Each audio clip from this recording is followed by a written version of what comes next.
Hello मित्रों, हमारी रंग बिरंगी दुनिया में आपका फिर आज एक नई वीडियो के साथ मैं अभिनंदन करती हूँ, स्वागत करती हूँ। शंकर भगवान की जय। आज मैं शिव पुराण के उमा संहिता से देवी उमा के शरीर से सरस्वती जी का प्रादुर्भाव कैसे हुआ और उनकी रूप की प्रशंसा सुनकर शुंभ का उनके पास दूध भेजना और दूध के निराश लौटने पर शुंभ का क्रमशः धूम्रलोचन, चंडमुंड तथा रक्तबीज को भेजना और देवी के द्वारा इन सब का मारा जाना, ये कथा सुनाने जा रही हूँ। ऋषि कहते हैं, पूर्ण काल में शुंभ और निशुंभ नाम के दो प्रतापी दैत्य थे जो आपस में भाई भाई थे। उन दोनों ने चराचर प्राणियों सहित समस्त त्रिलोकी के राज्य पर बलपूर्वक आक्रमण किया। उनसे पीड़ित हुए देवताओं ने हिमालय पर्वत की शरण ली और संपूर्ण अभीष्टों को देने वाली सर्वभूत जननी देवी का उमा का स्तवन किया। देवता बोले, महेश्वरी दुर्गे, आपकी जय हो। अपने भक्तजनों का प्रिय करने वाली देवी, आपकी जय हो। आप तीनों लोकों की रक्षा करने वाली शिवा हो, आपको बारंबार नमस्कार है। आप ही मोक्ष प्रदान करने वाली पराम्बा हो, आपको बारंबार नमस्कार है। आप समस्त संसार की उत्पत्ति, स्थिति और संहार करने वाली हैं, आपको नमस्कार है। कालिका और तारा रूप धारण करने वाली देवी, आपको नमस्कार है। छिन्नमस्ता आपका ही स्वरूप है, आप ही श्री विद्या हैं, आपको नमस्कार है। भुवनेश्वरी, आपको नमस्कार है। भैरव रूपिणी, आपको नमस्कार है। आप ही बगलामुखी और धूमावती हैं, आपको बारंबार नमस्कार है। आप ही त्रिपुर सुंदरी और मातंगी हैं, आपको बारंबार नमस्कार है। अजिता, विजया, जया, मंगला और विलासनी, ये सभी आपके ही विभिन्न रूपों की संज्ञाएं हैं। इन सभी रूपों में आपको नमस्कार है। दोग्द्री, माता और कामधेनु रूप में आपको नमस्कार है। घोर आकार धारण करने वाली, आपको नमस्कार है। अपराजिता रूप में आपको प्रणाम है। नित्य महाविद्या के रूप में आपको बारंबार नमस्कार है। आप ही शरणागतों का पालन करने वाली ब्राह्मणी हैं, आपको बारंबार नमस्कार है। देवता वेदांत के द्वारा आपके ही स्वरूप का बोध होता है, आपको नमस्कार है। आप परमात्मा हैं, आपको मेरा प्रणाम है। अनंत कोटि ब्रह्मांडों का संचालन करने वाली आप जगदम्बा को बारंबार नमस्कार है। देवताओं के इस प्रकार स्तुति करने पर वरदायिनी तथा कल्याण रूपिणी गौरी देवी बहुत प्रसन्न हुई। उन्होंने समस्त देवताओं से पूछा, आप लोग यहाँ किसकी स्तुति करते हैं? तब उन्हीं गौरी के शरीर से एक कुमारी प्रकट हुई। वह सब देवताओं के देखते देखते शिव शक्ति से आदरपूर्वक बोली, माँ, ये समस्त स्वर्गवासी देवता निशुंभ और शुंभ नामक प्रबल दैत्यों से अत्यंत पीड़ित हो अपनी रक्षा के लिए मेरी स्तुति करते हैं। पार्वती के शरीर कोश से वह कुमारी निकली थी, इसलिए कौशिकी नाम से प्रसिद्ध हुई। कौशिकी ही साक्षात शुंभासुर का नाश करने वाली सरस्वती हैं। उन्हीं को उग्रतारा और महोग्रतारा भी कहा गया है। माता के शरीर से स्वतः प्रकट होने के कारण मातंगी भी कहलाती हैं।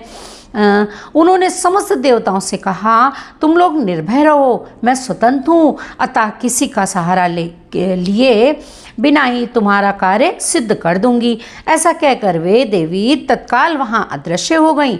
एक दिन शुंभ और निशुंभ के सेवक चंड और मुंड ने देवी को देखा। उनका मनोहर रूप नेत्रों को सुख प्रदान करने वाला था।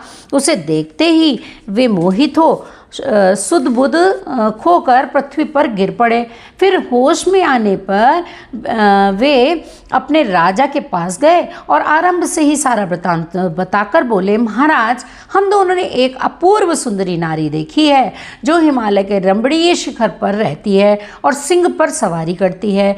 चंडमुंड की यह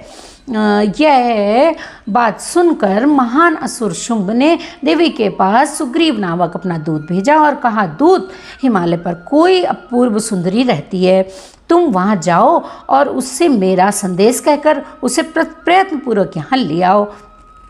यह आज्ञा पाकर दानव शिरोमणि सुग्रीव हिमालय पर गया और जगदम्बा माहेश्वरी से इस प्रकार बोला। दूत ने कहा, देवी, दैत्य शुंभासुर अपने बल और विक्रम के लिए तीनों लोकों में विख्यात है। उसका छोटा भाई निशुंभ भी वैसा ही है। शुंभ ने तुम्हारे पास दूध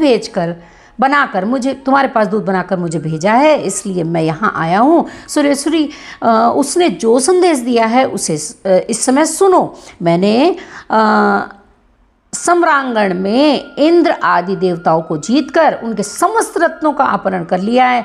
यज्ञ में देवता आदि के लिए हुए देवभाग का मैं स्वयं ही उपभोग करता हूँ। मैं मानता हूँ कि तुम स्त्रियों में रत्न हो, सब रत्नों के ऊपर स्थित हो, इसलिए तुम काम जनित रस के साथ मुझको अपना, मेरे भाई को अंगीकार करो। दूत के मुंह से शुंभ का यह संदेश सुनकर भूतनाथ भगवान शिव को प्राण वल्लभा महामाया ने इस प्रकार कहा। देवी बोली, दूत, तुम सच कहते हो, तुम्हारे कथन में थोड़ा सा भी असत्य नहीं है, परंतु मैंने पहले से एक प्रतिज्ञा कर ली है, उसे सुनो। जो मेरा घमंड चूर कर दे, जो मुझे युद्ध में जीत ले, उसी को मैं पति बना सकती हूँ, दूसरे को नहीं।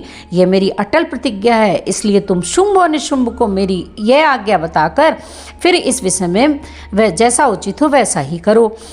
देवी की यह बात सुनकर दानव सुग्रीव लौट आया। वहाँ जाकर उसने विस्तार पूर्वक राजा को सब बातें बताईं। दूत की बात सुनकर उस उग्र शासन करने वाला शुंभ कुपित हो उठा और बलवानों में श्रेष्ठ सेनापति धूम्र से बोला, धूम्राक्ष, हिमालय पर कोई सुंदरी रहती है, तुम शीघ्र वहाँ जाकर जैसे भी हो उसे यहाँ ले आओ। जैसे भी हो वह यहाँ आए, उसी तरह उसे ले आओ। असुरवर उसे लाने में तुम्हें भय नहीं मानना चाहिए। यदि वह युद्ध करना चाहे तो तुम्हें प्रयत्नपूर्वक उसके साथ युद्ध भी करना चाहिए। शुंभ की ऐसी आज्ञा मानकर दैत्य धूम्रलोचन हिमालय पर गए और उमा के अंश से प्रकट हुई भगवती भुवनेश्वरी से कहा, नितंबिनी, मेरे स्वामी के पास चलो, नहीं तो तुम्हें मरवा डालूंगा। मेरे साथ 60,000 असुरों की सेना है। देवी बोली, वीर, तुम्हें दैत्यराज ने भेजा है। यदि मुझे मार ही डालोगे तो क्या करूंगी, परंतु युद्ध के बिना मेरा यहाँ जाना असंभव है। मेरी ऐसी ही मान्यता है। देवी के ऐसा कहने पर दानव धूम्रलोचन उन्हें पकड़ने के लिए दौड़ा, परंतु महेश्वरी ने हूँ की उच्चारण के मात्र से ही उसको भस्म कर दिया। तभी से देवी इस भूतल पर धूमावती कहलाने लगी। उनकी आराधना करने से वे अपने भक्तों के शत्रुओं का संहार कर डालती हैं। धूम्राक्ष के मारे जाने पर अत्यंत कुपित हुए देवी के वाहन सिंह ने उसके साथ आए हुए समस्त असुरगणों को चबा डाला। जो मरने से बचे वे भाग खड़े हुए। इस प्रकार देवी ने दैत्य धूम्रलोचन को मार डाला। इस समाचार को सुनकर प्रतापी शुंभ ने बड़ा क्रोध किया। वह अपने दोनों होठों के दांतों से चबाकर रह गया। उसने क्रमशः चंडमुंड तथा रक्तबीज नामक असुरों को भेजा। आज्ञा पाकर वे दैत्य उस स्थान पर गए जहाँ देवी विराजमान थी। अणिमा आदि सिद्धियों से सेवित तथा अपनी प्रभा से संपूर्ण दिशाओं को प्रकाशित करती हुई भगवती सिंह वाहिनी को देखकर शेष दानव बोले, देवी, तुम शीघ्र ही शुंभ और निशुंभ के पास चलो, अन्यथा तुम्हें और वाहन सहित मरवा डालेंगे।